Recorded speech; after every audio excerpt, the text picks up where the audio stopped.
Bueno, buenas tardes, compañeras, compañeros. Tenemos que armarnos de paciencia porque finalmente son compañeros de las comunidades indígenas que están al otro lado, las comunidades que habitan acá con nosotros en el Distrito Federal, y es un evento organizado por CEDEREC. CEDEREC es una organización, una secretaría del gobierno de la ciudad. Bueno, tenemos que tolerarnos porque de eso se trata también la democracia. Ponernos de acuerdo hoy para cuando no estemos de acuerdo, como en esta ocasión. Es un honor para mí estar nuevamente acá al lado de mi compañero Carlos Facio. Es la tercera o cuarta vez que me invita a presentar el libro, y no es masoquismo ni mucho menos, me gusta hacerlo, tanto que mi hijo Pablo, que me dice que soy más fascista que Facio, bueno, voy a también aceptar porque en el fondo soy eso. Les voy a tolerarme, voy a hablar un poquito extensamente, pero traje un texto escrito para respetar el tiempo de ustedes además. Compañeras, compañeros, uno abre este libro y las primeras palabras se apoderan de la atención del lector hasta acabar su lectura total sin perder el interés. Esa es una virtud de los que saben escribir y pueden motivar para tomar opinión y a veces inducir a decisiones. Libro que libera es este de Carlos Facio. En 429 páginas de lúcida redacción, enseña e informa. Disecciona los tejes y manejes de los poderosos e influyentes para imponer la versión que les interesa en la opinión pública, su verdad, pues. Eso está ocurriendo desde el día en que el primer hombre racional y necesitado de sociedad quiso que el otro hombre, también racional y urgido de socializar, acepte su verdad individual para que le respete, lo tema y le sirva. Vieja historia de Caín que sigue matando a Abel, decía Borges. Oigan esto, en la página 11 del libro de Carlos se lee lo siguiente: desde hace 3000 años, el arte de la desinformación ha sido un elemento clave en los conflictos bélicos. Los relatos acerca de guerras, desde las narraciones históricas de Heródoto y los poemas épicos de Homero, han estado unidos al uso de la propaganda. Entonces, en esos tiempos, dice, no se trataba de escribir la historia objetiva, sino de incitar o provocar emociones positivas o negativas para conformar la voluntad de la población, las más de las veces tergiversando, manipulando los hechos en favor de la cultura dominante. O sea, nos están haciendo trampa mediática desde hace 3000 años. ¿Y de qué nos extrañamos? A lo largo de ese primer capítulo, por lo menos unas 40 páginas, Carlos hace una historia de la mentira y la manipulación. Es lo mejor, bueno, uno empieza con el libro y se hace atrapar con solo la lectura de ese primer capítulo. Habla él de la resistencia o la docilidad de la gente para aguantar la engañifa escrita. Desde aquellos remotos personajes de la nebulosa griega hasta, digamos, en lo que termina el libro, aquella escena en que un periodista de Irak, Muntasir Saidi, le gritó perro a George Bush y le tiró uno de sus zapatos en señal de desprecio, que también es una forma de comunicar, de externar opiniones. Investigador y científico social que es, Carlos Facio nos describe una apasionante historia de la propaganda, hijita de la mentira. Recuerda que en la época, por ejemplo, del Papa Gregorio XV, en el siglo XVII, el latinajo propagare se hizo parte del dogma católico, porque nos remitía a la tenebrosa congregación para la propagación, propaganda de la fe, con la que la Iglesia Católica justificaba sus devociones a la santa mentira e intolerancia para castigar con el fuego de la Inquisición a los que llamaba apóstatas, ateos, y en los tiempos más recientes comunistas, anarquistas. Y en los tiempos más modernos, esa congregación vaticana, con Ratzinger a la cabeza durante casi 40 años, se tiró a destruir la teología de la liberación y a perseguir y complicar la vida de curas dignos como el Monseñor Méndez Arceo, o a asesinar de frente a valientes objetores de las dictaduras fascistas como Monseñor Romero, o los curas bolivianos Mauricio Lefebvre, Luis Espinal, asesinados previa tortura por los fascistas en el año 1970 y 80. Ese Ratzinger, ustedes saben, fue el Papa Benedicto XVI y puede que en unos años sea proclamado beato o santo o cualquiera de sus subtítulos que da la Iglesia para embobar a sus feligreses. La propaganda degenerada en falsedad, el libro lo demuestra. Al respecto, recuerdo unas frases que ilustran: nunca se dicen más mentiras como antes de las elecciones, durante la guerra y después de una cacería. El sistema dominante en gran parte de América Latina tiene una plataforma mediática bien aceitada, especializada para desinformar, desvirtuar, endulzar o agriar, según los casos, todos los hechos noticiosos de su conveniencia.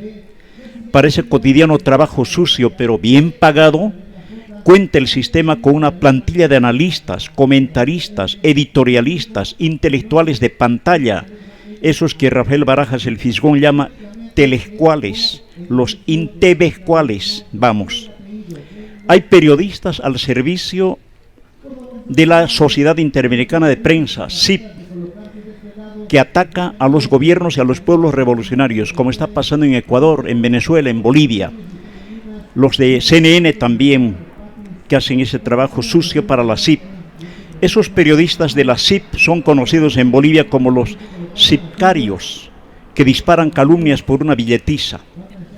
Carlos Facio afirma en la página 73 de este subtexto que en la era de la cultura global y de la tiranía de los comunicadores, la estandarización y repetición de la mentira que se hace verdad busca que el receptor interiorice de manera inconsciente el glosario del poder. ¿Para qué? Para que se asuste.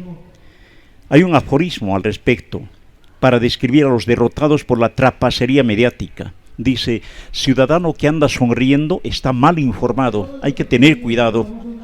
O sea que, en la concepción de ese ciudadano, para estar tranquilo y sonriente, es mejor no enterarse, no saber, no leer, menos analizar.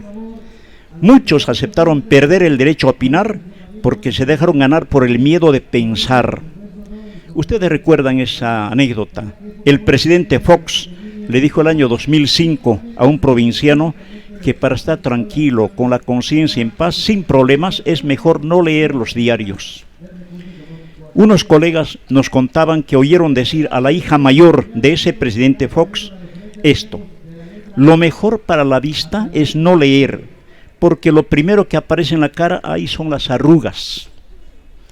Este libro, permítanme ustedes el símil, es una puerta abierta a los prisioneros del terrorismo, a esa opinión pública inmovilizada por el miedo, gente remachada en su hogar, incluso por los consejos familiares, y ustedes son testigos o víctimas de este tipo de reflexiones en la casa.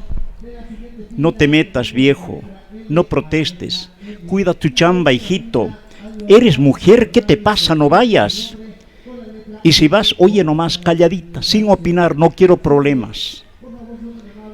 Este valiente libro de Facio puede servir de prueba terápica para superar la afasia, esa afasia que es la pérdida del lenguaje por, digamos, una perturbación cerebral devenida miedo. Todo esto que puede llamar al miedo personal debe más bien activar nuestras alarmas de dignidad, en especial de quienes se enfrentan a los poderes y sistemas mundiales, o en el caso de México, de los compañeros de Morena, de ustedes, que luchan, que discuten, que discrepan, que ofrecen resistencia contra las modalidades que oprimen, comprimen, deprimen, suprimen. Hay que leer este libro para fortalecernos en el optimismo de que, aclaradas las cosas, descubiertos los manejos sucios de la noticia que se vuelve escándalo, tenemos derecho a recobrar la confianza, la inquietud, la capacidad de indignarnos y la sonrisa. Hay que leer para descubrir, deducir, identificar a los enemigos y para volver a creer. Hay periódicos dignos, compañeros, que no corrompen ni se dejan corromper. Esos que se enmarcan en este aforismo, que en Bolivia manejamos mucho: los diarios que no se venden son los más comprados. Pareciera que hay una contradicción, pero así es. Los diarios que no se venden al patrón, que no se venden al sistema, son los más comprados. Y topamos aquí, en el libro de Carlos, con las caras y caretas emergidas de sucesos noticiosos que en cierto momento atraparon nuestro interés y de los que ahora poco o nada más sabemos, o nos los hicieron perdedizos o están en el basurero de la impunidad. Ejemplos: el caso del asesinato de Paco Stanley, figurín de la televisión distractiva, a causa de sus muchas, mírenme, aspiraciones. Aquí se aborda también la huelga de 9 meses de la UNAM, de abril de 1999 a febrero del nuevo siglo, para desbaratar un intento de privatización de esa casa mayor. Había el interés de convertirla en un shopping center de la enseñanza, dice el autor. Se aborda la resistencia de los universitarios y luego la violación de la autonomía universitaria por la Policía Federal Preventiva en nombre del supuesto Estado de Derecho y mediante trámites legales impecables, según la apreciación del neoliberal dependiente, el presidente Ernesto Zedillo. Ustedes recuerdan todo aquel episodio. En este libro están las ligas del tráfico de los videoescándalos grabados por el striptease argentino Carlos Ahumada, y que solía regalar un rosario de de sobres con dinero a compañeros a los que se buscaba desprestigiar. Facio recuerda el apunte de Carmen Aristegui frente a Broso. Le dijo payaso en el papel de fiscal, payaso como mentor influyente en la política y los políticos. En Televisa, como en la Sociedad Interamericana de Prensa, el mensajero es el mensaje, compañeros. No importa qué se dice, sino quién lo dice y a veces cómo lo dice. Hay también 3 capítulos con la disección quirúrgica de la conjura reaccionaria para desaforar a Andrés Manuel López Obrador del gobierno de la ciudad y frustrar su proyecto presidencial. Eso que se logró Fox mente, Ceballos mente, Doring mente, a la mala, a la brava. La danza del desafuero en ritmo de canallas, llama Carlos Facio, al desaguisado de un acusete apellidado Vega Memije, hoy un fantasma solemne. Ese abogado Memije se consagró a tratar de desprestigiar a López Obrador acatando una orden cósmica que decía: el presidente George Bush no quiere otro Hugo Chávez en México. En este libro, en fin, se exponen los extremos lacerantes del caso Atenco, entrañable pueblo nuestro, atacado, humillado, violado por ignominiosos que hoy campean impunes, todavía impunes. Hay periodistas que callan por conveniencia, por miedo, por comodidad, por perder miedo, por no perder la chamba. Yo soy periodista, yo conozco a esa gente que cuando estamos a solas me dicen las verdades que pueden y que saben, pero que se frustran, se atan, se acobardan frente a la computadora, frente al patrón. Gente que se pone un parche en la boca y se ata las manos por no escribir lo que piensa y obedece el dictado que le dan. En ese caso, la censura es la cárcel de la libertad y la autocensura es la libertad encarcelada, compañeros. Tiene este texto 720 citas y fichas bibliográficas, un libro muy documentado, con referencias y pruebas suscritas a su vez por unos 300 periodistas independientes de radio, diarios u organismos especializados en el oficio de datar la historia de lo inmediato, que eso es el periodismo, según definía el periodista y poeta de infinitos Renato Leduc, aquel gran poeta. El libro aborda 13 temas, desde aquella referencia de Homero que les decía hasta la República de Televisa. Voy a celebrar con ustedes que este gran periodista latinoamericano sea además un historiador de la historiografía. Facio es un catedrático de las ciencias políticas y sociales en la UNAM y en la UACM. Es autor de libros y folletos sobre la teoría del caos y la militarización en México, los entreveros pedestres de la alta curia romana, y es uno de los analistas más lúcidos y persistentes que publica cada semana en México, en Uruguay, en Argentina, en Bolivia y en los países que se dejan. Como nunca en la historia de la comunicación, y ustedes también conmigo, con nosotros, somos testigos privilegiados, como nunca el gobierno de Estados Unidos está siendo exhibido como un vulgar tira del espionaje telefónico. No lo acusan los líderes revolucionarios como Fidel o Raúl Castro, tampoco Nicolás Maduro, Rafael Correa o el Evo Morales. El imperialismo yanqui está siendo vapuleado por hombres valientes que se cansaron de ser cobardes serviles a su servicio, fichas de humillante obediencia en los sistemas de espionaje y control intimidante de pueblos y gobiernos. Me refiero a Julian Assange, que sigue firme en su trinchera de misiles Wikileaks, al soldado Bradley Manning, que cayó prisionero en el combate y que necesitará siempre de nuestro interés y de nuestro apoyo. Y también hablo del macho Eduardo José Snowden, experto en los tejemanejes del ciberespionaje yanqui. Sigamos la causa de estos combatientes como si fueran nuestras causas, que son nuestras causas, compañeros, como es nuestra esta hombrada editorial del autor Carlos Facio. ¿Y saben por qué más tenemos que estar atentos a la suerte de esos compañeros?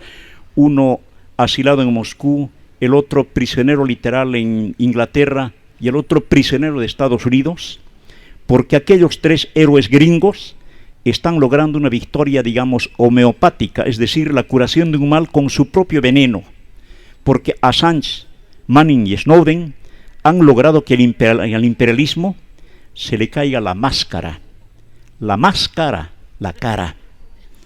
Felicidades y gracias, compañero Facio, por este valiente y lúcido trabajo, por este gran aporte al periodismo que necesita el pueblo, que necesitamos nosotros.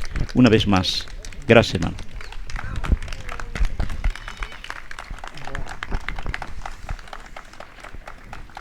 Bueno, muchas gracias a Jorge Mancilla por estas palabras. Yo quiero agradecer primero a Antonio y Rosy, que han llevado a cabo este proyecto con todos ustedes.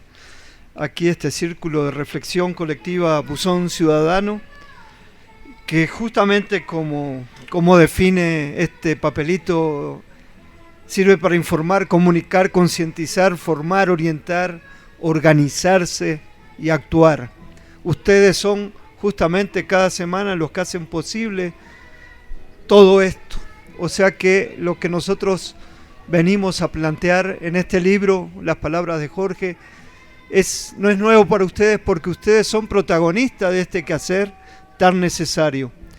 Yo recuerdo que sería enero o febrero de 2009, cuando en aquel espacio de atrás, en tiempo real, hablábamos sobre México como Estado fallido, el mismo día en que salía en la jornada la información del comandante en jefe de las Fuerzas Armadas de Estados Unidos, y justamente veníamos a hablar del militarismo, y ese mismo día salía una información clave.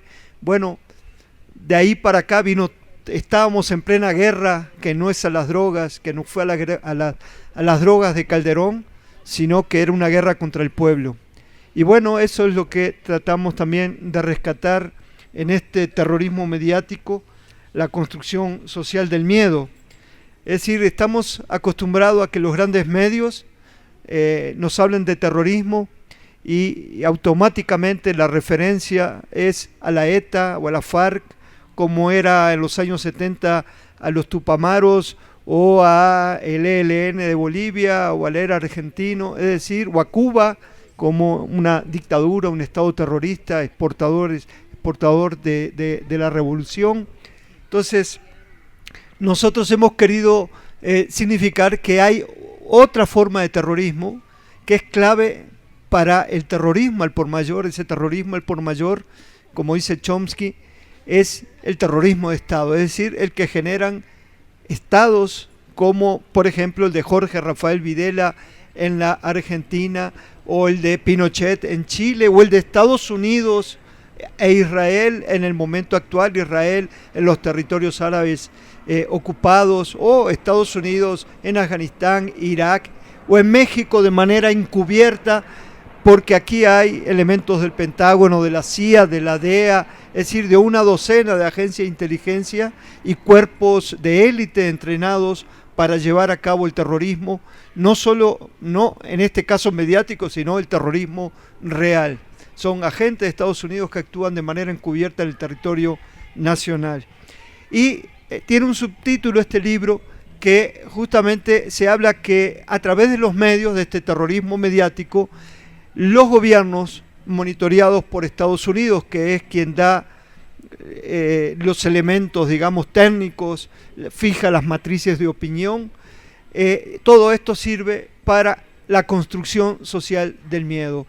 En este libro mostramos muchos casos, como justamente a partir de un hecho, la muerte de Paco Stanley, o la huelga de la UNAM, o el desafuero, o los videoescándalos, hasta el presente, detrás de un hecho se monta una campaña de linchamiento mediático. Hoy lo vemos con los maestros.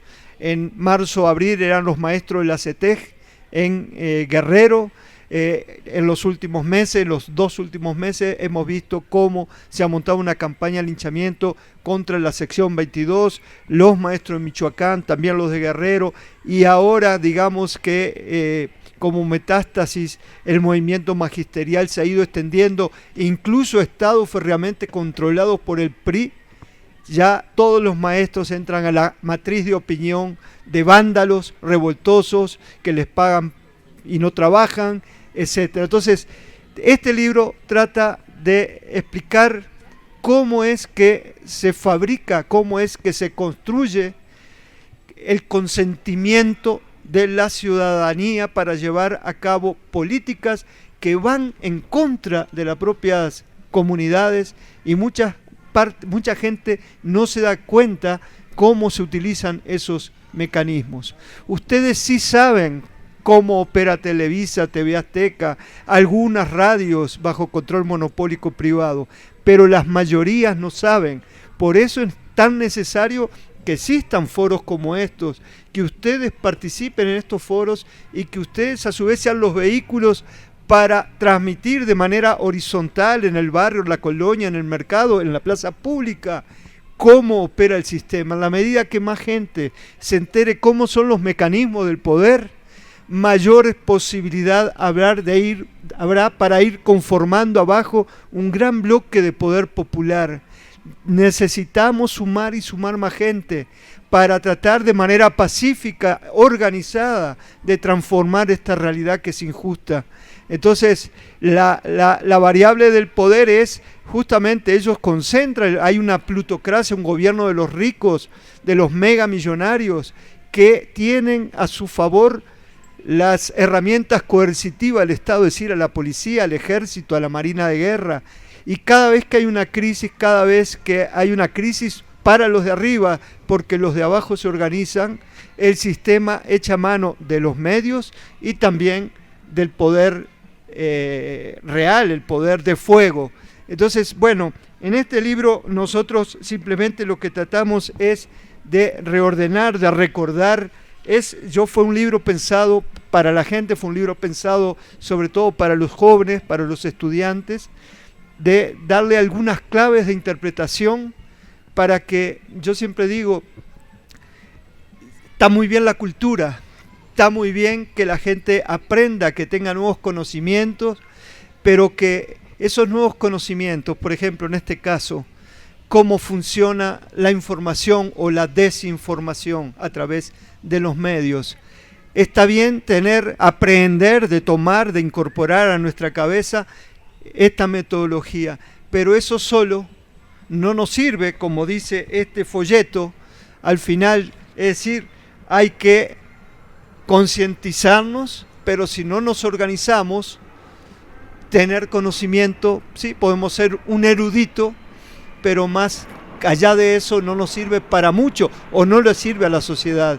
Entonces es necesario concientizarnos, organizarnos, como decían los clásicos, para transformar la realidad, ¿no? Entonces, bueno, eso es lo que ustedes hacen cada semana. Yo en el libro pongo algunos ejemplos que sirven para, de alguna manera, recordar hechos que todos ustedes vivieron, porque estamos hablando del 99 para acá, la huelga de la UNAM. Fíjense, en el año 1999, hace apenas 14 años, ocurrieron 2 hechos. El tema de la huelga de la UNAM y la muerte de Paco Stanley. Si ustedes se acuerdan, 1999 era un año preelectoral. ¿Se acuerdan quién era el regente de la ciudad? Cuauhtémoc Cárdenas. Y era el candidato que iba a ser de la coalición de izquierdas en aquel momento. Bueno, estos dos hechos, 1999, tienen que ver con el año preelectoral. En el caso de Paco Stanley, justamente se monta una campaña de linchamiento contra el jefe del gobierno federal. Es decir, como ironizaba Mansilla, es decir, la aspiración de Paco Stanley fue la que una cadena de aspiraciones, como él decía, fueran los que le llevaron a una ejecución de tipo mafioso. Sin embargo, ese día, el propietario principal de TV Azteca, Salinas Pliego, se puso de comandante en jefe de la parte periodística de esa televisora para llevar a cabo una campaña de intoxicación mediática, una campaña de desinformación, tratando justamente de llevar a la renuncia. Se pedía la renuncia. Si usted no puede, renuncia, ¿no? Le decía aquel otro del lápiz, ¿no? El Larralda, ¿no? Entonces se intentó generar ese día una campaña de histeria colectiva que buscaba linchar a Cárdenas. Es decir, hubo una campaña de tono de odio inquisitorial contra Cárdenas y nunca, es decir, y fue una campaña para tratar de desviar justamente los posibles nexos de Stanley con Amado Carrillo Fuente, el señor de los cielos, de quien se decía que podía ser él un distribuidor en las alturas de los medios, y también había los hermanos Amezcua, que andaban por ahí, por Michoacán, por Colima, es decir, fue en esos nexos que le cobraron una factura a Paco Stanley. Pero entonces lo que se intentó fue ocultar eso, y hay una profesional de la UNAM, que algunos conocerán, Fátima Fernández, que ella analizó 56 textos de columnistas de prensa y sacó de esos 56 textos una serie de medidas de cómo fue tratado ese tema. Ella dice: hubo una distorsión de los parámetros de la ética periodística, hubo una manipulación de las audiencias por el dúo TV Azteca-Televisa, porque pocos se recordarán que el día de la muerte de Paco Stanley, ¿saben quién regresó a Televisa? No se acuerdan. Jacobo Zabludovsky. Claro, después volvió a salir, pero ese día él, por amistad con su amigo y para generar un problema también de rating en competencia con TV Azteca, ese día volvió a la televisora. Es decir, también dice, de ese análisis, dice que mintieron, difamaron, que atizaron el enojo popular, generaron un clima de histeria o psicosis colectiva, crearon un clima de desestabilización facciosa, generaron un amarillismo o sensacionalismo por rating, por tener audiencia, en fin, y todo esto contra Cuauhtémoc Cárdenas. Si nosotros analizamos en el otro capítulo el tema de la huelga de la UNAM, vamos a ver cómo desde la Secretaría de Gobernación y se logró generar un clima también de linchamiento contra los estudiantes en una huelga histórica que duró 10 meses, es la huelga estudiantil más larga en la historia de la humanidad, y los chavos fueron estigmatizados, criminalizados por protestar, y estaban haciendo la defensa de la educación laica, pública, gratuita. Es decir, esta contrarreforma educativa que ha generado el malestar del magisterio tiene aquel primer mojón, hay otro en el 87, pero esta huelga del 99-2000 es clave para frenar justamente la fase de privatización de la enseñanza. Hay un tema que yo trato en 2-3 capítulos que tiene que ver justamente, y eso ustedes se acordarán, es el 1 de marzo de 2004, aparece el primer videoescándalo en el noticiero de Joaquín López Dóriga en Canal 2, cuando aparecen aquellos videos de Ponce de Gustavo Ponce en el Hotel Bellagio de Las Vegas. Esa fue la primera aparición. Había habido otra que tenía que ver con el Niño Verde unos días antes, que fue como un globo sonda para ver cómo reaccionaba la audiencia. Luego viene el de Gustavo Ponce, dirigido ya a generar el ambiente contra López Obrador. Y luego, 2 días después, el 3 de marzo, aparece el video en el Mañanero con el payaso Trujillo, no, el payaso Trujillo no, Broso, ¿no? Bueno, un payaso o un Trujillo que utiliza un payaso para que vean el nivel de la información en México, que tenga audiencia, un payaso, y que la gente lo escuche para informarse, ¿no? Eso es parte también de la media del periodismo mexicano. Entonces, ese día aparece Carlos Ahumada, Correré Bejarano, con Federico Dorin, y se genera todo este problema. Ahí ya estamos en 2004, a 2 años de las elecciones. O sea, empezó mucho antes la campaña de linchamiento. Y yo hablo de que es una trampa, porque acuérdense en que estaba Bejarano con Leonardo Kunchensko en el Canal 2, en el programa En Contraste, mientras en un estudio al lado de Canal 4 estaba Broso pasando el video. Y luego se le invita a pasar al otro, y ahí es donde viene el linchamiento. Entonces, acá lo que estamos hablando es, a través del videoescándalo, cómo hay un nexo con la videopolítica. Es decir, todo eso se hizo bajo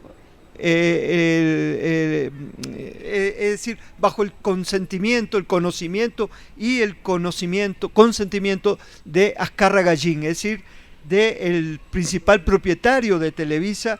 Es decir, ya no estamos viendo a Televisa como un instrumento del poder, sino que es Televisa directamente vinculada al circo del poder, utilizando el poder mediático. Entonces, luego viene aquel encuentro en un hotel de Polanco, donde justamente López Obrador comienza a hablar de la teoría del complot.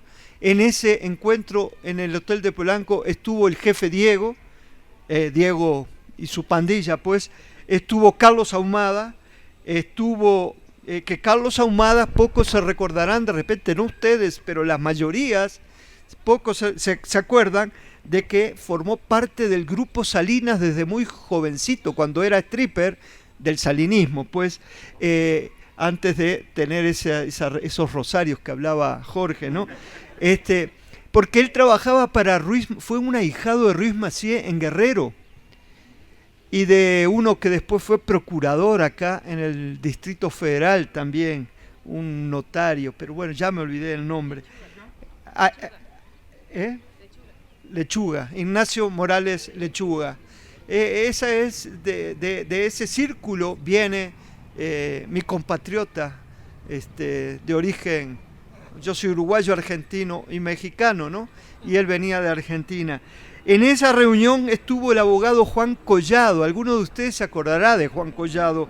Juan Collado fue nada menos que abogado de Raúl Salinas de Gortari, de Mario Villanueva, que hoy está preso en Estados Unidos, fue abogado de Mario Ruiz Massieu, aquel que le habían puesto el brazalete cuando lo agarraron en Estados Unidos y lo desaparecieron. No sabemos si dicen que murió, ¿no? Pero puede ser testigo protegido, etcétera. Y bueno, y en esa reunión estaba también un agente del Ministerio Público Federal, de la PGR, y estaba José Luis Valle, que había sido del CISEN, había sido de la Brigada Blanca. Esos 5 estaban reunidos ahí en un hotel de Polanco. ¿Y saben quién más estaba? Unos que algunos verán a veces, porque a veces no es que seamos masoquistas, pero tenemos que ver qué es lo que dice el enemigo. Había un tal Bernardo Gómez, vicepresidente de Televisa. Ahí estuvieron, por eso López Obrador después hablaba del complot, porque sí estaban salinistas de huesos colorados con el jefe Diego, con el Poder Televisa, con la PGR y un ex agente de la Brigada Blanca y de el CISEN, ¿no?, de la inteligencia política del régimen. Entonces, bueno, eso es lo que va conformando la teoría del complot. Después narramos cómo justamente tiene que salir por piernas, bueno, no por piernas, salió en un helicóptero, en un avión de su propiedad, el Carlos Ahumada y se fue a Cuba, allá lo detienen y viene una crisis diplomática, casi un rompimiento de relaciones. El propio Ahumada confiesa, sin que lo tuvieran que cachetear siquiera, de que era parte de una conspiración. Ahí se viene un incidente que expulsa a México al embajador Jorge Bolaño, que es un excelente diplomático de carrera cubano, y viene también la expulsión de Orlando Silva, que era el agregado político. Toda esa información de por qué los echaron, la pasaron a la reserva. Es decir, si uno la pide al IFAI, por 15 años fue sacada esa información de la circulación pública. Eran los días de Fox con Santiago Krill en gobernación. Bueno, todo esto entonces da lugar después al desafuero patriótico de AMLO, y nosotros vamos hilando en el libro cómo se va construyendo el símil López Obrador, Hugo Chávez. Aparece todo esto del populismo radical, y entonces nosotros vamos viendo cómo el populismo radical es mexicanizado o tropicalizado por Enrique Krause, que habla de AMLO, el populista tropical, ¿no?, y el Mesías tropical. Y entonces cómo a través de una leyenda negra sobre Hugo Chávez se va montando una leyenda negra sobre López Obrador. Pero lo que pocos saben es que la matriz de opinión populista radical que iba dirigida a Hugo Chávez nació en 2003 y la acuñó en una comparecencia en el Senado de Estados Unidos el jefe del Comando Sur del Pentágono, o sea, un general de 5 estrellas que era el comandante de uno de los cuerpos del Pentágono que controla toda América del Sur. En una comparecencia ante senadores dijo: en América Latina hay un nuevo enemigo, es el populismo radical.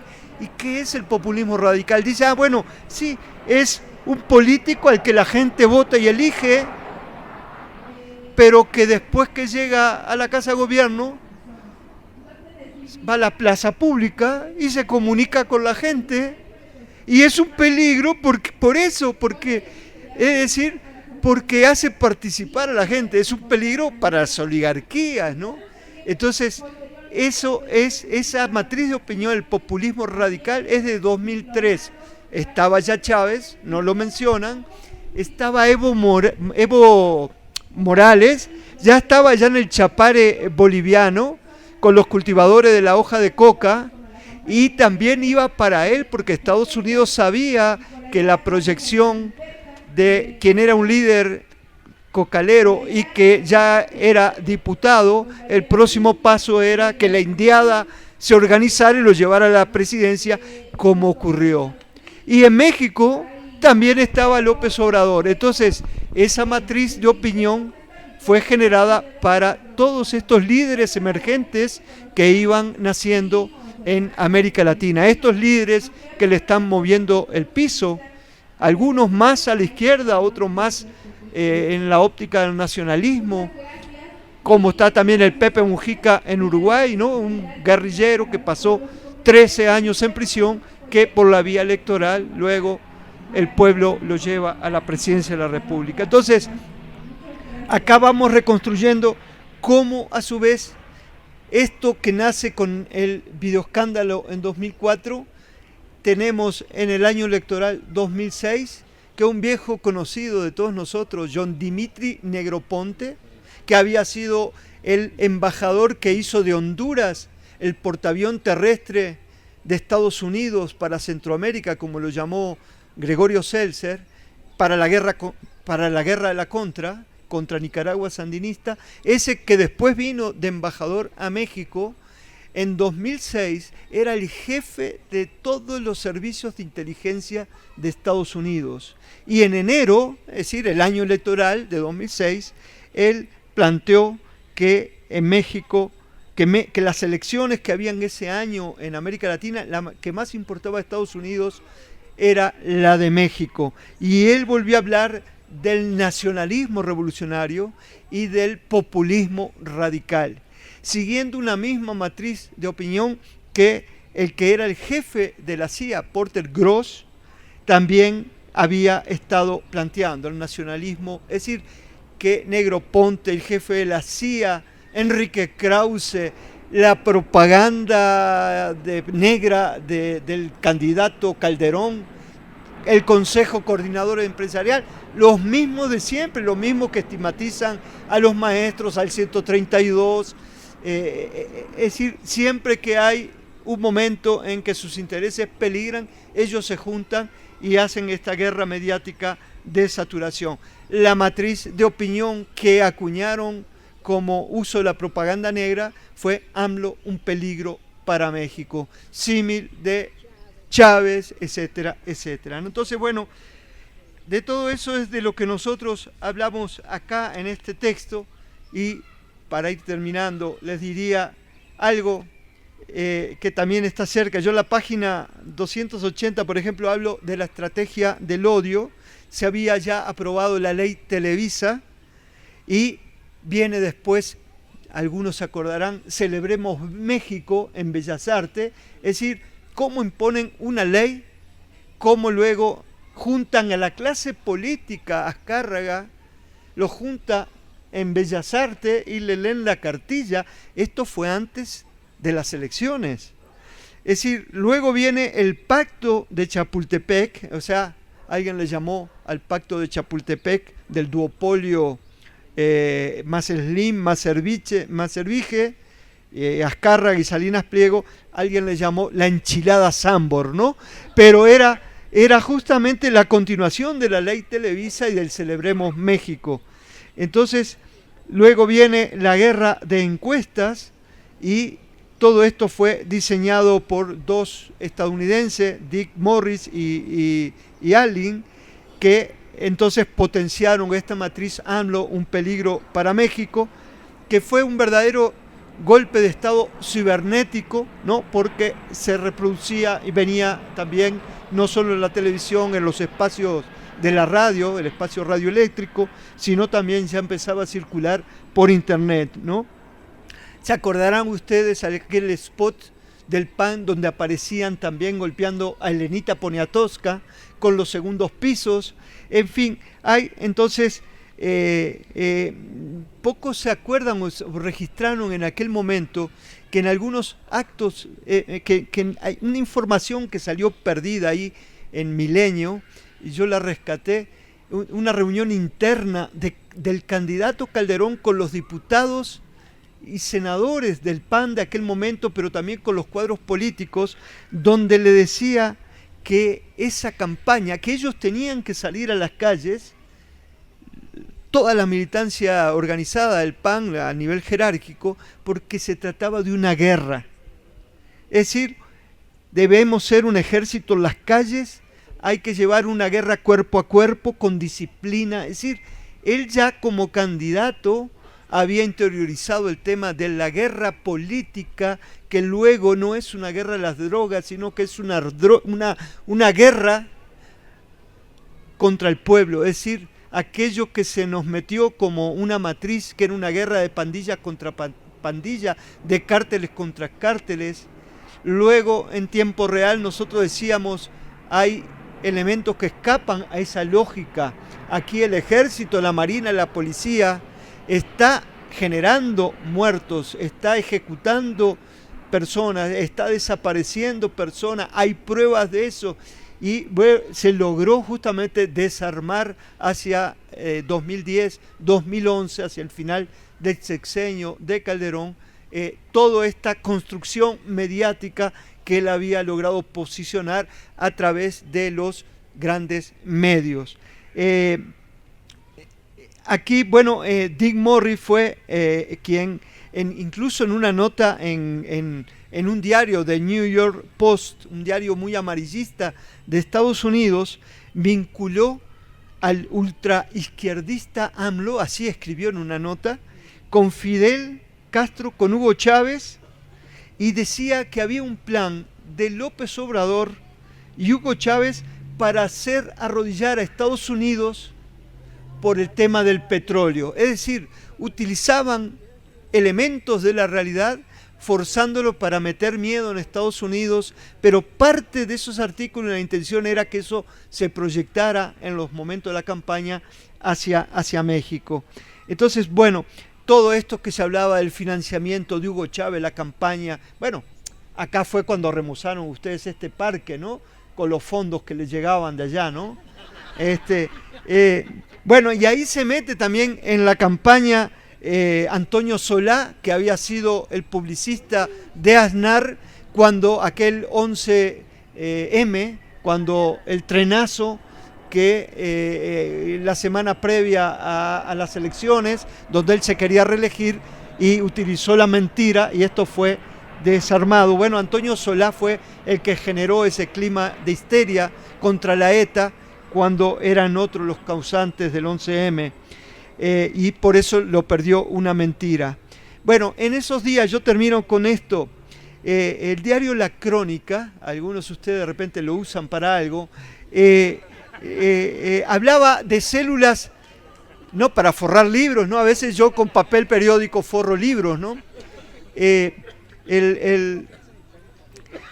ese periódico, en el cierre final de las campañas, hablaba de las células chavistas y el eje Caracas-La Habana-México, hablaba de grupos bolivarianos en los centros y con centros logísticos aquí en el Distrito Federal, es decir, y los dineros que Chávez canalizaba, ¿no? Hablaba de grupos subversivos en el PRD y rodeando a López Obrador, ¿no? Todo esto, que es lo que nosotros planteamos en la primera parte del libro, es cómo se utilizan para la construcción social del miedo muchas veces fuentes anónimos. Es decir, hay una modalidad en el periodismo de Estados Unidos que muchas veces dice a pedido de la fuente, para no comprometerlo, por razones de seguridad, para protegerlo, y algunas fuentes sí es necesario preservarlas, cuidarlas, pero eso sirve para sembrar información falsa y hacerla parecer como verdadera. Entonces, la siembra de información falsa nos lleva en la página 288 del libro a recuperar. Yo siempre con mis estudiantes hablo de mis clientes, ¿no? Tengo muchos clientes, ahora hay uno que ya lo voy a perder porque el Ciro Gómez Leiva ya no va a estar en canal de televisión, aunque va a seguir en Milenio, ¿no? Carlitos Marín es otro de mis clientes en las clases, y hay otro que es el gordo Raimundo Riva Palacio, que a él le publico una nota que sacó que se llamaba Armas para el EPR. Y él, en esa cuestión rocambolesca, como estas otras cosas del diario La Crónica o del diario La Razón, él dice que la PGR detuvo un cargamento de AK-47, estos cuernos de chivo, que venían para el EPR y que se los mandaba Hugo Chávez. Pero la historia no termina ahí. Resulta que él pone en su nota que el pago había salido del gobierno del Distrito Federal cuando todavía López Obrador estaba en funciones. Pero para que no se detectara el pago, se había triangulado, para que no fuera directo de las arcas del DF a Caracas, a través de La Habana, Cuba. Es decir, ligaba a López Obrador con Chávez, con el EPR, con las manos salvatrucha, con la dictadura de los hermanos Castro. Bueno, eso salió publicado. Entonces, en el libro manejamos una docena, o tal vez un poco más, de noticias de ese calibre, es decir, información falsa que sirve para esto que llamamos la construcción social del miedo. En fin, hay un eje que lo tocamos al pasar ahora en esta exposición, pero que es un eje articulador del libro. Es decir, un eje son los medios, pero estos medios tienen una relación con esto que llamamos la plutocracia, es decir, el gobierno de los ricos. Como Fox, como Zedillo, como Calderón, el Peña que está ahí en Los Pinos, en realidad ya no son el presidente de la República, sino que son administradores, gerentes del poder real, es decir, actúan al servicio de esta plutocracia. Por eso, todo este paquete de contrarreformas que acaba de lanzar Peña en diciembre, enero, que incluye la financiera de estos días, la contrarreforma educativa, la energética, la laboral que la hizo a la limón con Calderón antes que se fuera Calderón, en realidad son un paquete de medidas que necesita de la propaganda para tratar de meterlos en la cabeza de la gente y bajo la mentira de que esto va a beneficiar. Si ustedes ven en toda la propaganda que se hizo en torno a la reforma energética, hace un mes y medio atrás, habrán visto en la televisión, pero también en planas completas en los periódicos, que se utilizaban figuras de niños hablando de que el agua, que sirve para generar electricidad, y ponían una niña como en una alberca o abajo del agua, en el mar, y luego hay otras que ponía a un niño y hablaba, dice que Estados Unidos y México tiene gas, allá sí lo usan, y ponen atrás del niño, hay un hombre en esa imagen, ponen el mapa de Estados Unidos y el mapa de México y unos puntitos rojos, es decir, todo iluminado Estados Unidos y México a oscuras, ¿no? Si allá se dice, ¿por qué nosotros no? Es decir, todas estas campañas que se hacen a través de la televisión y de los medios y de la radio y de la prensa escrita son para tratar justamente de vendernos, entre comillas, la idea de que estas son reformas. Yo siempre digo, si uno va al diccionario, yo me manejo mucho con el diccionario para saber qué dice una palabra, qué quiere decir una palabra. Reforma, cuando es un cambio para mejorar. Una reforma es un cambio. Dado que es una medida del Poder Ejecutivo, el presidente de la República, en este caso el presidente de todos los mexicanos, una reforma tendría la intención de ser beneficiosa para todos. Claro, por eso nosotros hablamos que es una contrarreforma. Claro, pero ellos la venden a nivel de la propaganda como que esto nos beneficia a todos. Ahí se enredó un poquito con esto de la privatización del petróleo, porque cuando trata de robar, de privatizar el pensamiento de Lázaro Cárdenas, medios se hacen bola porque, bueno, no contaban con su astucia de que Cuauhtémoc también saliera al quite y dijera que estaban desvirtuando el pensamiento de su padre, ¿no? Entonces, bueno, esto es lo que viene en estas semanas, ¿no? ¿Verdad? La movilización en torno, como plantean ustedes acá en el buzón ciudadano y Morena, el petróleo es de todos, ¿no? Entonces, bueno, esas son las luchas que hay que seguir dando y nosotros recuperamos algunas de estas luchas tratando de codificar, o sea, de ver qué hay detrás de las palabras que utilizan los gobernantes y los medios, leer entre líneas, digo yo. Uno agarra callos, ¿no? Y Jorge aparte con eso lo transforma en pequeños textitos que son maravillosos, ¿no? Es decir, todos tenemos que aprender a leer entre líneas y también hacernos seguidores de Orwell, ¿no? Donde dice paz, leer guerra. Es decir, Orwell hablaba justamente de 1984. Ahí nos están saludando, ¿no? Entonces, bueno, yo los invito a eso, a seguir trabajando en este espacio, que es un espacio ciudadano y que ayuda también a que todos nos vamos organizando para transformar la realidad. Gracias. Esta semana, sí fue esta semana, parece que la anterior, salió un artículo muy interesante del doctor en La Jornada, donde explica y nos da conocimiento de lo que se hizo en Bolivia en relación a las nacionalizaciones que hicieron. Muy interesante el artículo, espero lo vean, lo lean, y si no, pues pregúntenle aquí, como yo lo estoy haciendo al doctor. Y en relación al libro, me imagino que la parte esta francesa que mencionas es cuando, curiosamente, da casi origen a la riqueza de este señor Rothschild, cuando sabe que los franceses, Napoleón ha sido derrotado, y entonces le mandan la información inmediatamente y hace una serie de tranzas de bolsa, digamos, ¿sí? Esa es una. Y la otra, desgraciadamente en los medios de comunicación oímos, vimos, leímos que los maestros fueron agredidos cuando iban en el eje de Rayón, eje 1 norte, en Tepito, gritándoles indios de mierda, huevones, etcétera, etcétera. Cuando precisamente, y es la pregunta, don Carlos escribió en la jornada aquel agente oculto, ¿sí?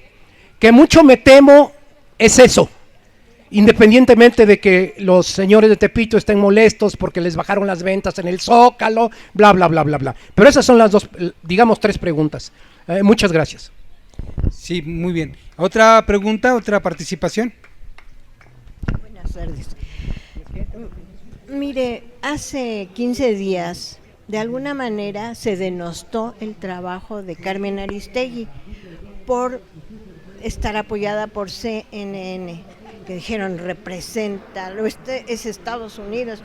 Entonces yo soy una ferviente admiradora del trabajo de Carmen Aristegui, no quiero estar equivocada, entonces ustedes con su lucidez quiero que me lo aclaren. Muy bien, ¿alguna otra participación? Ya nomás son 2. Sí, pues pásenle por favor. Pásenle por favor para acá los que van a participar.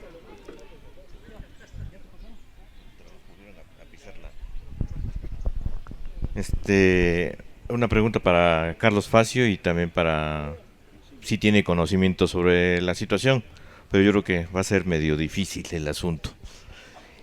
Los medios, tanto La Razón, 24 Horas, Excelsior, Crónica, todo el cuerpo de periodistas que sirven al sistema, ¿están afiliados a la CIP? ¿Están afiliados a la CIP? Porque hace rato se hizo la afirmación para lo que sirve la CIP, ¿no? Cuerpo de sicarios, como le llamaron, ¿no? Y entonces, yo creo que hay que hacer una campaña de información para que todos estos periódicos y también las estaciones de radio, los grupos principales, así como ya el duopolio, hay que casi denostarlos a través de Morena. Pero esa era la pregunta, que si todos estos periódicos pertenecen a la CIP. Esa era. Muy bien. Pues yo antes que nada felicitarlos por la claridad de su conferencia y de sus puntos, pero yo sí me preocupo un poco porque bueno, ya hasta me da risa porque cualquier cosa todo tiene la culpa López Obrador. De hecho, hasta los últimos anarquistas que andaban enmascarados, ¿quién los puso? López Obrador. Yo digo, no es posible todo. Se embaraza alguien, López Obrador. Todos tienen la culpa. Yo creo que ellos tienen la estrategia bien planeada, bien planteada, pero creo que los ciudadanos no tenemos una estrategia definida todavía para hacer un contraataque a eso. Y mi pregunta es, ¿qué deberíamos de considerar como ciudadanos? Aparte de hacer el análisis de, digamos, y la interpretación de estas propuestas que pues nos bombardean porque cada 5 minutos, y digo, estos cuates se sienten semidioses, ¿no? Porque dicen todas sus propuestas como si fuera la gran verdad y como si realmente estuvieran cumpliendo, ¿no? Con la gente. pero yo creo que sí hay estos mensajes son así como ocultos, ¿no? Vamos a favorecer a todos ¿quién? A toda la oligarquía que ellos mismos representan o que son sus servidores, o sea, sí van a favorecer, pero a sus familias, no a la familia del pueblo, ¿no? Entonces sí tendríamos que tener una mirada, tal vez un catálogo, ¿verdad?, de advertencias, de cómo hacer lecturas e interpretaciones de estos ataques que sí están cuidadosamente planeados y que llegan a un público ingenuo y que ese público se queda con eso como una verdad absoluta, ¿no? Entonces sí preocupa mucho. A veces cuando uno hace alguna discusión, es que lo dijo Dóriga, de veras, pues sí, pero este cuate es un mentiroso, ¿a poco le crees, no? O sea, sí tener como respuestas para estas propuestas, pero sí respuestas muy sencillas y fundamentadas, porque nuestro pueblo no tiene historia, se le olvida. Gracias. Muchas gracias, doctor. Le quiero hacer una pregunta. Usted habló de la contra nicaragüense y en estos días se está volviendo a discutir el asesinato de Camarena. A mí me preocupa y nos siguen mareando con muchos eventos para que no nos demos cuenta, pero hay que regresar muchos años para entender qué está pasando hoy. Y me pregunto, ¿qué tan peligrosa era la revolución de Nicaragua cuando Nicaragua no tiene yacimientos de petróleo, no tiene recursos tan valiosos como México? ¿Y por qué a México lo usan para combatir a esos pequeños países e hiriéndolos en su soberanía? ¿Y con qué cara nosotros queremos ser respetados en el mundo? Y bueno, la pregunta de la compañera anterior es ¿en qué nos tenemos que fijar para tener criterio y ponernos alertas?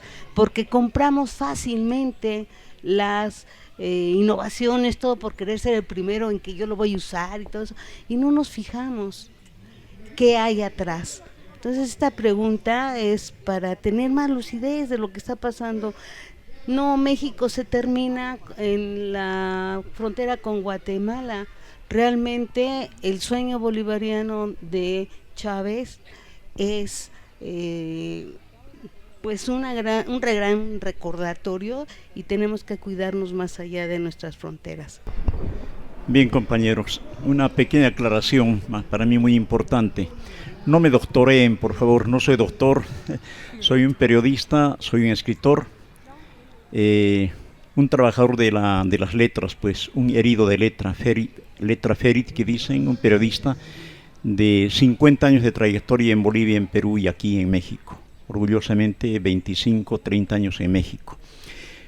Bueno, el compañero que hablaba de el petróleo, un artículo que salió en La Jornada hace unas 2 semanas, hablaba de las luchas del pueblo boliviano por la retención, por la defensa de sus recursos naturales, entre ellos del petróleo y el gas. En Bolivia se ha dado la primera guerra internacional por el petróleo en la historia de la humanidad.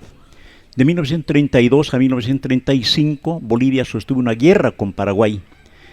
Guerra azuzada entre dos pueblos pobres por 2 transnacionales del petróleo. La Standard Oil, que operaba en Bolivia, y la Gulf Oil, que operaba en Argentina, y que al detectar que los bolsones de petróleo más importantes estaban en Bolivia, en la frontera, convence al gobierno paraguayo para que invada, avance, mueva los hitos, los mojos fronterizos hasta la frontera, hasta el lugar donde están los petróleos bolivianos. Alertado de esto, el gobierno boliviano comienza a hacer las reclamaciones correspondientes a Paraguay para que no intervenga en una región que se llama el Chaco, una región seca, árida, erial. Sin embargo, seguían los avances de las tropas militares hasta que Bolivia le declara la guerra a Paraguay en 1932, el 14 de junio de 1932. Se desata el conflicto, la Standard Oil pone armas, la Gulf pone armas porque hay una pelea entre ellas y el pueblo puso los muertos. 100.000 muertos, compañeros, entre ambos países, 61.000 de ellos bolivianos, en 3 años de guerra, una guerra infame de 26 batallas, pero a morir, a acabarse. Dice la historia que Paraguay ganó esa guerra. Los bolivianos decimos que no perdimos la guerra, porque el Paraguay no llegó a las zonas que quería del petróleo, no se llevó una gota del petróleo y no se llevó una gota del una brisna de gas. Entonces, compañeros, una primera cosa, la historia del petróleo a partir de esto está asignada por tragedias, por golpes, por sangre. 2 golpes militares para quitar al Estado el poder del petróleo. Aquella guerra del Chaco generó a militares patriotas que se proclamaron socialistas. Uno de ellos, David Toro, en cuanto termina la guerra, el general David Toro declara a la República Boliviana República Socialista de Bolivia. Funda la primera empresa del Estado del petróleo en América Latina, Yacimientos Petróleos Fiscales Bolivianos, que hasta ahora están manejando YPFB. Expulsa a la Standard Oil, es la primera empresa norteamericana expulsada de América Latina. El general Lázaro Cárdenas creó la empresa Pemex 1 año y 2 meses después de la hombrada boliviana, cosa que se agradece y que se reconoce. Después de este compañero David Toro entra otro teniente coronel, Germán Buch, otro socialista forjado en la guerra del Chaco, que potencia la empresa del petróleo, que da la forma para imaginar cómo se puede explotar el petróleo porque no tenemos tecnología. Y se enfrenta al poder minero. Bolivia, saben ustedes, es país minero por excelencia, la plata de Potosí, el oro, el estaño del siglo pasado para las 2 guerras mundiales. Y Germán Buch se enfrenta al poder, al superestado minero. ¿Y cómo muere, compañeros? Aparece una noche suicidado, el 23 de abril de 1939, aparece suicidado. ¿Y qué dice la prensa corrupta de entonces? Que don Germán Buch, el presidente boliviano, no pudo soportar un dolor de muelas y en su desesperación se pegó un tiro. Este hombre, héroe de 6 batallas en el Chaco, pegándose un tiro, lo mataron. El caso de Gualberto Villarroel, el otro presidente nacionalista socialista que tenemos en Bolivia, emergido de la guerra del Chaco, es otro defensor del petróleo, de los recursos naturales. Crea la Central Obrera Boliviana, auspicia la Federación de Mineros, crea el primer Congreso Indígena en América Latina. ¿Y qué pasa con él? El superestado minero, el imperialismo yanqui, por entonces, le obligan a cometer ciertos errores, una turba de gente pagada por los poderes imperiales de entonces, toma el palacio quemado el domingo 21 de julio de 1946, asaltan el palacio, atrapan al señor presidente don Gualberto Villarroel en su despacho en el 2º piso, a golpes lo dejan inconsciente, arrastran el cuerpo y tiran del 2º piso a la Plaza Murillo, que está al frente del palacio, donde otra turba recoge el cuerpo y lo arrastra hasta colgarlo en un farol de luz municipal. Miren ustedes cuánta tragedia por defender el petróleo. Después vienen otros golpes militares y viene la guerra del gas. El año 2003, la población sale el 17 de julio, hace 2 días hemos celebrado 10 años de aquello, el 17 de julio sale a defender el gas. Indígenas que no tenían idea del gas, para qué sirve el gas, cómo se va a manejar el gas, porque todavía están cocinando a leña. Sin embargo, toman conciencia de este recurso natural. Ya habíamos perdido el petróleo, la plata, el oro, la plata, el estaño, están minas agotadas, no vamos a perder el gas, porque tenemos gas para 150 años, y esta gente sale a combatir. El gobierno de entonces, de Goni Sánchez de Lozada, un infeliz que ahora está protegido por Estados Unidos, desata el fuego, y en una tarde, el 17 de julio del 2003, 67 muertos, de 1 de la tarde a 4:30 de la tarde en las calles del Alto. Pero la gente resiste, aguanta. Es una guerra que empezó mucho más antes, obviamente, a resistir, a tomar conciencia del gas, porque el gas estaba en poder de 12 empresas transnacionales. Y nosotros queríamos que el gas sea nuestro. Y cantábamos, como pongo en el texto, decíamos, el gas es un compuesto de etano, metano, butano, que nos quieren quitar sutano, mengano y perengano. Y no nos vamos a dejar palabra de boliviano. Esta fue la canción que manejó un montón de cosas. Resistimos aquello, compañeros, resistimos. Al día siguiente de aquella matanza, el 18 de octubre, Aquel infeliz Goni Sánchez de Losada, le decimos Goni Sánchez de escapada, huye del país, está en Estados Unidos, protegido allí por los diferentes gobiernos. Hay resistencia, hay que tener confianza, hay que persistir. Masacres, golpes de Estado, guerras que nos meten. Actualmente están manejando el gas con autonomía y con ventas en mostrador público. Vendemos el gas a Brasil y Argentina. El proyecto es venderle también a México. Pero con Chile tenemos dificultades, pero no necesitamos por ahora vender más petróleo o que es más gas. Somos dueños de los recursos naturales. Cuando Evo Morales llega a la presidencia, ninguna empresa era nuestra. Las empresas históricas, digo, el teléfono, la luz, los ferrocarriles, avión, todo estaba privatizado y ninguna riqueza natural, recurso natural, petróleo, agua, minerales, todo estaba en poder de transnacionales. Evo Morales ha rescatado el país en menos de 2-3 años y no hay un solo recurso natural en poder de extranjeros. Es posible, compañeros. Hay que creer en nuestras posibilidades. Aparece siempre el factor histórico, el instrumento del pueblo. En este caso son los indígenas, que estuvieron siempre en la geografía de Bolivia, pero no en la historia. Estos indígenas, que son el 63% de la población y que están de pie y que están manejando y tienen un indio en la presidencia. Y este indio va a volver a ganar las elecciones el próximo año de 2014. Una compañera me preguntaba cuál es la posibilidad de que gane Evo Morales. ¿Saben qué dice? Lean el periódico de ayer, de anteayer. Dice el periódico El Diario de Bolivia. El señor Evo Morales está perdiendo popularidad en la población. Antes tenía el 73% de la preferencia, ahora tiene nada más el 65%. Pero miren cómo se manipula, cómo se maneja. Cómo maneja el diario La Razón. El 98% de los periódicos y las radios y la televisión en Bolivia están contra el gobierno de Evo Morales, porque se ha manejado por la SIP. La SIP es la Sociedad Interamericana de Prensa, que es el organismo de los patrones. Ellos determinan cómo se manejan, cómo se defienden. Ellos emiten cada año en qué país se respeta la libertad de expresión. Supuestamente apoyan. Aquí no dicen nada con tanto periodista asesinado, periodista muerto. Entonces, tengamos mucho cuidado con la SIP. Hay que denunciarlos. Manejan esto, y el grupo Prisa también es otro gran consorcio que maneja televisoras en América Latina. Hay que creer en la fuerza del pueblo por la defensa de los recursos naturales. Finalmente, con este escándalo que está pasando con la contra nicaragüense, la compañera decía, ¿qué importancia tiene Nicaragua? Sí, compañeros, en 1980 Nicaragua dio el golpazo, el campanazo de que los pueblos pueden hacerse de los gobiernos, con los hermanos Ortega y con toda la gente, con Ernesto Cardenal. Tomaron el gobierno.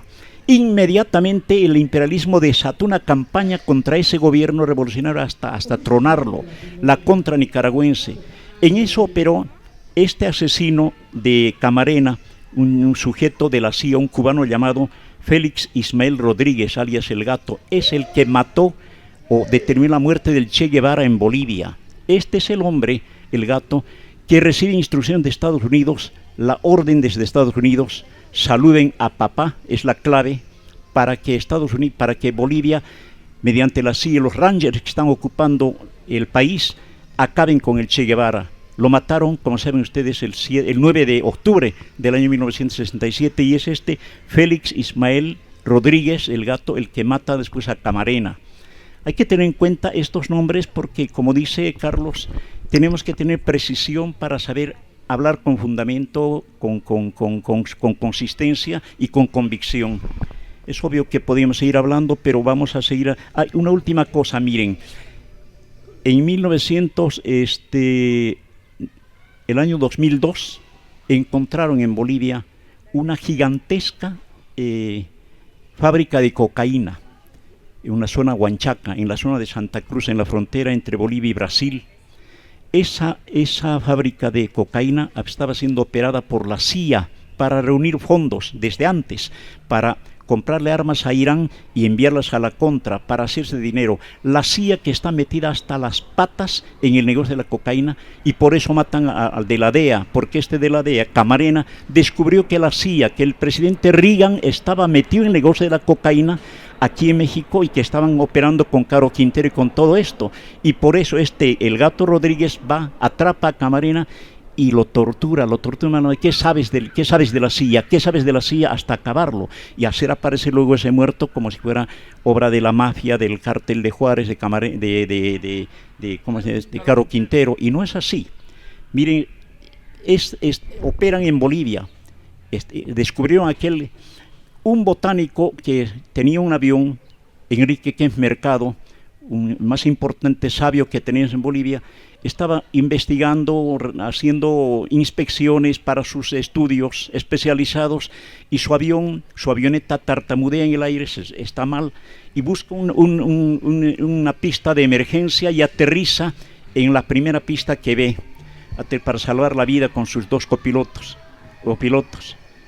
Del frente de aquella salen del laboratorio de Huanchaca, salen corriendo, y antes de que digan nada lo matan a en la presunción de que eran agentes que habían Gracias a este científico se descubrió aquello, porque la derecha, las universidades, el mundo científico del mundo protestó por esa muerte, y ahí se detectó quién estaba manejando ese gigantesco laboratorio de cocaína. Es la CIA, es el imperialismo, que se provee de armas, que se provee de dinero, que se provee de poder, con lo mismo que dice combatir. Termino con esto, compañeros. Bolivia ha roto relaciones con Estados Unidos el año 2008. Hemos expulsado al embajador. No queremos saber nada más de la DEA, y hemos expulsado a la DEA, hemos expulsado a la CIA. La semana pasada han salido los últimos elementos del llamado USAID, un programa una agencia de cooperación y desarrollo. Y Evo Morales dice, estamos mejor que nunca sin ellos. Mejor, pensábamos que con Obama se iba a arreglar, no se arregla nada mejor, compañeros. Estamos bien y estamos avanzando. Muchas gracias. Muy bien. Bueno, hay muchas preguntas, voy a tratar de ser sintético. El compañero hablaba justamente de esto que pasó acá en Tepito, en donde un grupo de maestros y maestras fueron enfrentados, insultados, apedreados, golpeados por gente como ellos, trabajadores de ahí de Tepito, del barrio Bravo de Tepito, y él se fue.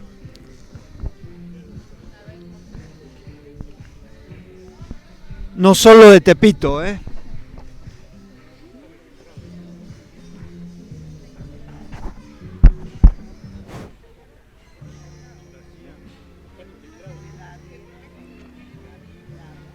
No, uno, probando.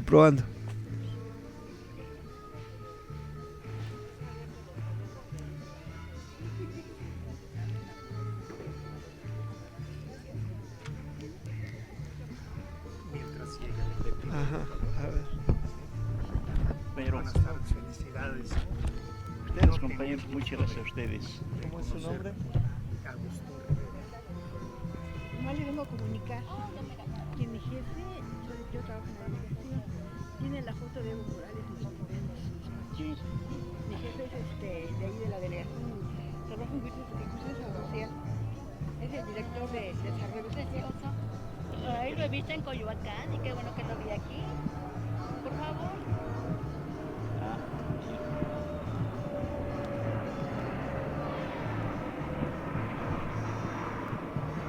¿Mi dirección quiere? Este es un nombre y...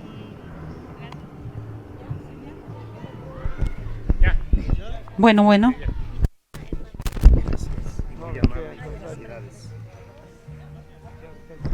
Bueno, seguimos entonces después de... No fue un agente provocador, justo estamos hablando de ese tema. En ese texto nosotros lo que planteamos es de que ya en la época de la Rusia zarista, la policía secreta del zar justamente usaba como técnica infiltrar policías de particular o reclutar la policía pagados, aventureros, gente dilectante, justamente para infiltrar a las organizaciones revolucionarias de la época. también en la Francia napoleónica y después las distintas policías del mundo han utilizado justamente esta modalidad, perfeccionándola. Si ustedes se acuerdan de repente una película, La batalla de Argel, de Nino Pontecorvo, que tiene que ver con la guerra de liberación del Frente de Liberación Argelino, al comienzo de la película hay una manifestación y aparece reventando la manifestación justamente un provocador de la policía. Es decir, yo me planteo quién tiró las granadas en Morelia el día del grito en 2008, si no fueron agentes provocadores, justamente para intentar de construir la matriz de opinión que ahora sí en México ya había la narcoinsurgencia, la narcoguerrilla, porque los de la droga utilizaban elementos propios de los grupos armados, ¿no? Entonces, bueno, sí, hoy se está tratando de reventar la movilización pacífica en defensa del petróleo, la de los maestros, como el 1 de diciembre fue una acción de escarmiento contra el Yo Soy 132, contra los estudiantes, estos agentes que se hacen aparecer como chavos anarquistas. Esto no quiere decir que no haya jóvenes anarquistas y que ellos están contra el Estado y que puedan utilizar elementos violentos, el cóctel molotov, la onda, etcétera, lo que sea. Pero lo que estamos viendo es otra cosa. Se intenta justamente hacer culpables a estos muchachos cuando quienes actúan pueden ser elementos de la policía e incluso militares que, por ejemplo, el 13 de septiembre, en el desalojo de los maestros del Zócalo, ahí hubo una brigada de militares de la policía militar que fueron disfrazados con los uniformes de la Policía Federal, pero otros pudieron actuar ahí de civil, ¿no? Entonces a eso nos referimos. El tema de Carmen Aristegui y CNN, es decir, nosotros en el libro justamente en el primer capítulo hablamos cómo después de la primera guerra del Golfo, aquella de 1991-92, aparece el estilo CNN. ¿Qué es el estilo CNN? Es la imagen, ¿no? Es decir, es el poder de la imagen, no hay antecedentes, no hay actores, no hay historia. Es decir, cómo solo es noticia lo que ocurre, lo que pasa en la televisión y cómo se manipula. Entonces, el estilo CNN se impuso a nivel mediático, hoy estamos en la era de la televisión, ¿no? Y Carmen Aristegui trabaja para esa televisora que es justamente una de las herramientas de Estados Unidos para imponer sus matrices de opinión, para a través de la imagen engatusar a millones de personas en el mundo. Ahora, ¿eso hace a Carmen un agente del imperialismo? ¿O una periodista puede tomar o participar, trabajar para un medio y que ese medio sea un instrumento de una periodista independiente para a su vez usar ese medio para manejar otro tipo de información? CNN no son tontos. Carmen Aristegui tiene una audiencia que son muchos de ustedes. Tiene una gran audiencia en México. Y entonces ellos también necesitan del rating y Carmen Aristegui, podría yo decir que es como decían de muchos de nosotros que trabajábamos en proceso, ¿no? Es decir, como que teníamos determinado nombre, entonces decían que el régimen permitía que estuviera proceso justamente para tratar de dar la idea de que era un gobierno democrático, ¿no? Entonces CNN trata de utilizar a Carmen, pero ella a su vez puede utilizar a CNN. Hace dos noches, mejor dicho, 2 días seguidos, ella se dedicó a hablar de un tema, justamente un tema muy duro para la prensa mundial, que tiene que ver con ETA, tiene que ver con el nacionalismo, el independentismo vasco. Es decir, la ETA fue estigmatizada a nivel mundial como un grupo terrorista. Bueno, Carmen dedicó 2 noches en su programa de las 10 de la noche, no a hablar sobre la ETA, sino a reivindicar la posibilidad de una paz negociada en el País Vasco y justamente ella dio espacio a las voces que decían que el único que se opone a una paz en el País Vasco es el gobierno centralista español. No solo el de Rajoy, es Rajoy y también antes era el PSOE, ¿no? Porque los partidos de España utilizaron durante 30 años el miedo de la ETA para ganarse uno al otro el poder central. Entonces, bueno, Estados Unidos obviamente también está contra todo lo que pueda hacer una paz en el País Vasco. Entonces, yo quería decir esto, pongo este ejemplo porque es el más cercano. La CIP, genéricamente está bien como lo maneja Jorge. Es el sindicato de los patrones, pero no son todos los diarios. En México, el que es miembro de la CIP es el diario El Universal. Es decir, la CIP tiene la característica de que por país agrupa a un medio y tiene después, saca a veces mensualmente, agarra una nota de cada, a veces, por ejemplo, hacen como monografías. Hubo una contra Hugo Chávez, donde un diario, La Nación de Argentina, no sé en Bolivia cuál es, el diario de Bolivia, El País de Uruguay, El Universal de México. Entonces, ¿qué es la CIP? La CIP fue creada antes, incluso fue creada en el 43. Todavía no terminaba la Segunda Guerra Mundial, pero Estados Unidos ya se sabía que iba a ser el imperio de la segunda mitad del siglo XX. Y entonces, justamente surge ligada a la CIA, surge como una herramienta para lo que iba a ser la Guerra Fría. Y entonces las noticias se iban, la televisión no existía todavía, y los diarios y las radios, los noticieros, lo retomaban de las agencias de noticias. Habían 5 grandes, así como estaban las 5 hermanas en petróleo, habían 5 grandes agencias a nivel mundial y 2 eran estadounidenses, la UPI y la AP. Entonces, a través de la UPI y la AP, a todos los periódicos, de las redacciones, de los periódicos de la radio, llegaban las noticias de la UPI y la AP, y ellas, por ejemplo, construían en la Guerra Fría toda la propaganda falsa contra el comunismo internacional. La invasión a Bahía de Cochinos la prepararon contra Cuba, la prepararon a través de la UPI y la AP. A través de los diarios en el continente fueron hablando de los fusilamientos, de la dictadura de Castro, y dieron justamente el pie para una invasión que no la planteaban como una invasión de mercenarios. Es risible cuando uno analiza el tema de Bahía de Cochinos o Playa Girón, porque el día de la invasión la UPI y la AP daban noticias falsas, por ejemplo, que un general de ejército había desertado, que el ministro tal estaba encabezando la oposición al gobierno cubano, a la dictadura cubana. Y bueno, el segundo día seguían lo que cada vez más fuerzas del ejército se plegaban a la revolución contra Castro. El tercer día, cuando ya habían sido derrotados los mercenarios, seguían dando ese tipo de informaciones. Bueno, eso está escrito, es verificable, pues.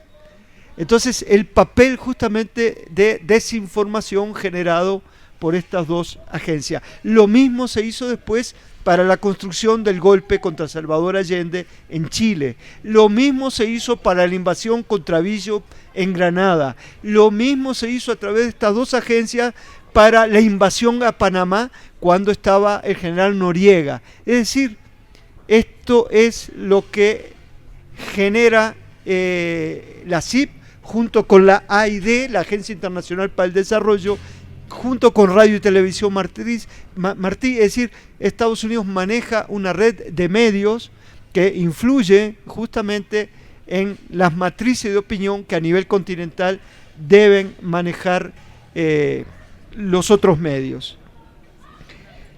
Y circularlo también, claro. Es decir, yo había una tarea que había planteado acá la compañera, el catálogo de advertencias versus las verdades absolutas, y hasta hace un rato había por ahí en bicicleta un alumno mío de la UNAM y le iba a dejar la tarea a ellos que empezaran a hacer pero como se fue, yo le digo a la compañera que tome la iniciativa, y como parte de este colectivo también ustedes comiencen a hacer su propio glosario de advertencias frente a las verdades absolutas de los medios.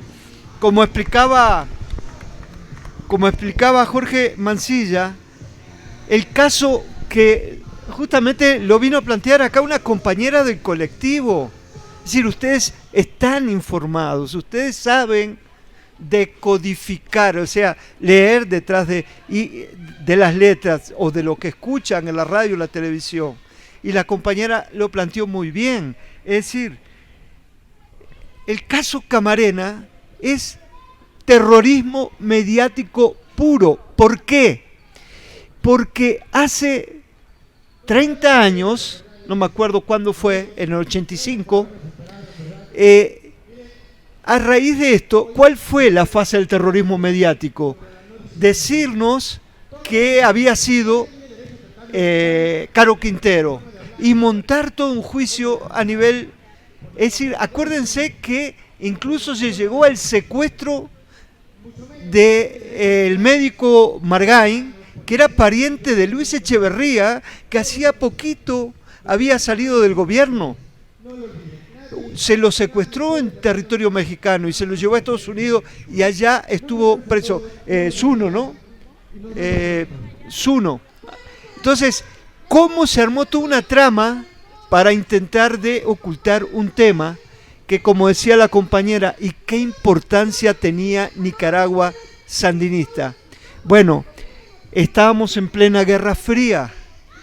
Nicaragua sandinista había triunfado en 1979, en junio de 1979. En el momento que triunfa Nicaragua sandinista, está la URNG, la guerrilla guatemalteca, en una alianza de las tres tendencias que habían antes. En El Salvador estaba el Frente Farabundo Martí para la Liberación Nacional.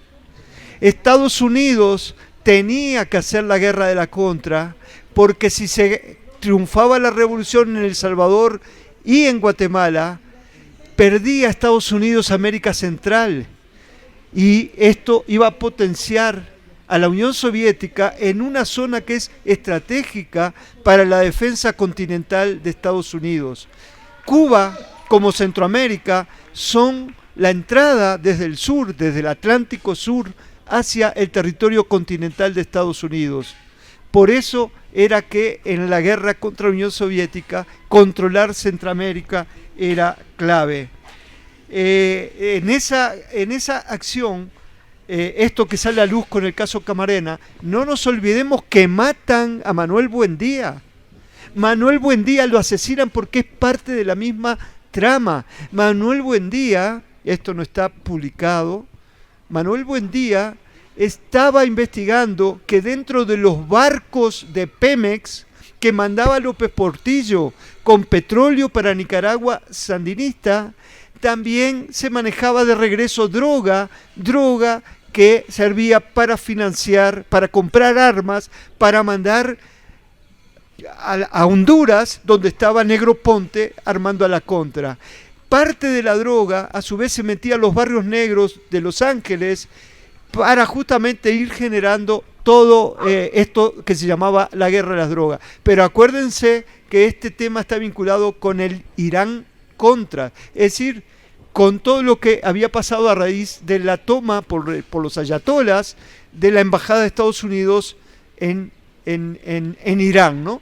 O sea que esto que se acaba de surgir a la luz pública ahora, que viene a ratificar lo que muchos, Gregorio Seltzer entre otros, habían planteado en tiempo real, nos viene a demostrar una gran operación de terrorismo mediático que nos venimos a enterar por 3 de los agentes que participaron en la trama 35 años después. 28 años después. Ya termino. Es decir, había un compañero que planteaba el tema de la impunidad y como que decía algo así como que las marchas y las pancartas y qué más, ¿no? Allá el señor que está parado.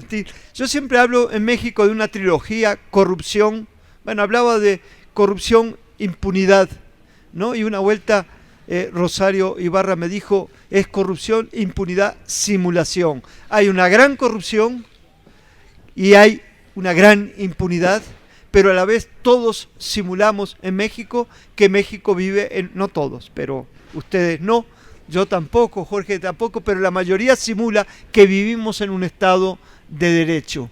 ¿Qué se puede hacer? Bueno, justamente ustedes vienen acá y son un colectivo que se organiza. Acá el compañero hablaba del boicot.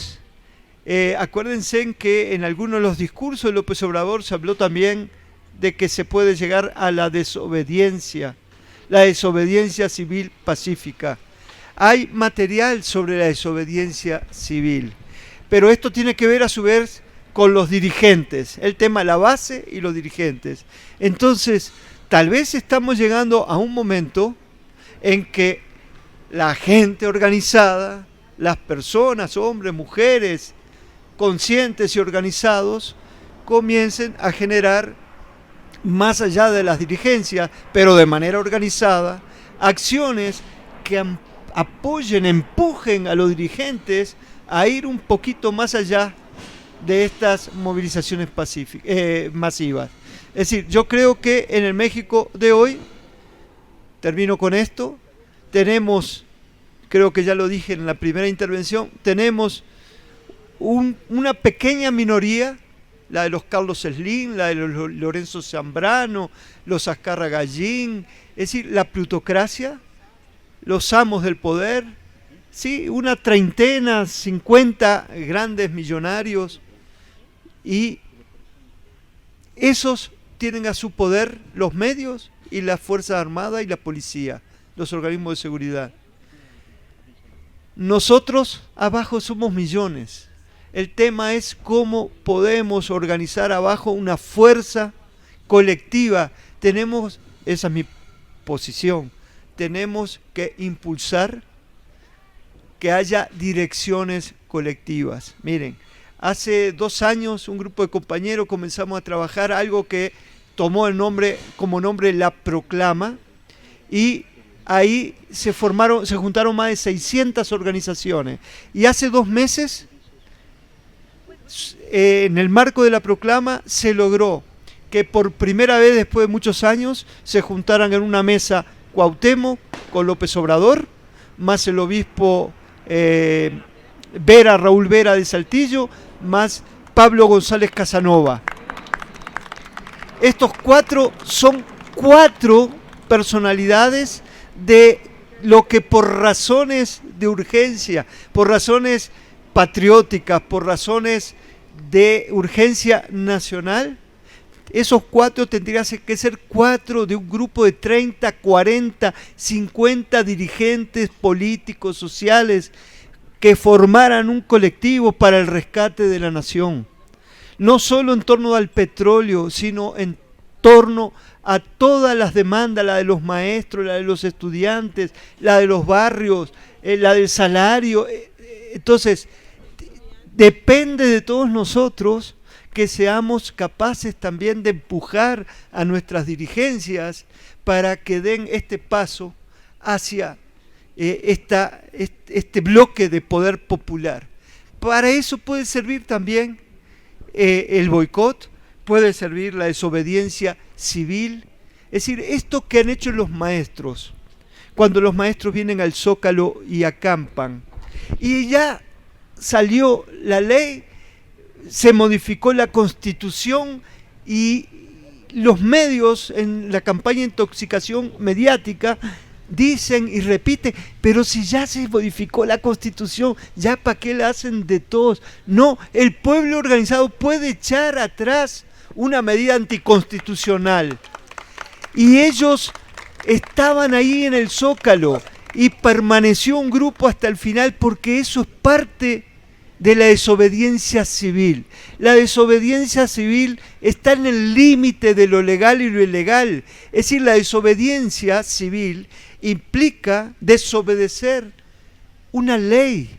Pero ellos consideran que esa reforma en la Constitución y esa contrarreforma educativa están en contra de los beneficios de los maestros y de los alumnos y también de los padres de los alumnos. Y por eso ellos siguen organizándose y siguen resistiendo esta ofensiva gubernamental. Eso es la resistencia civil, la desobediencia civil, es desobedecer la ley. Y eso, claro, tiene un costo. Ellos pueden perder el trabajo, incluso los pueden en un momento de radicalización del gobierno también meterlos presos. Entonces, sí, ser desobediente, ser rebelde, tiene un costo. Acá lo sabe Mansilla por experiencia, que se tuvo que venir 2 veces exiliado a México. Todas las luchas, todos los que luchan en determinado momento, si sus causas son radicales. ¿Qué quiere decir una causa radical? Quiere decir que estamos decididos a cambiar de raíz las estructuras injustas de este sistema capitalista, ¿no? Entonces, y eso no significa estar por el socialismo. Sí, yo estoy por el socialismo, pero de repente hoy no hay condiciones para construir el socialismo en México, pero sí para que todos luchemos para cambiar de raíz las estructuras injustas de la sociedad. Gracias. ¡Bravo!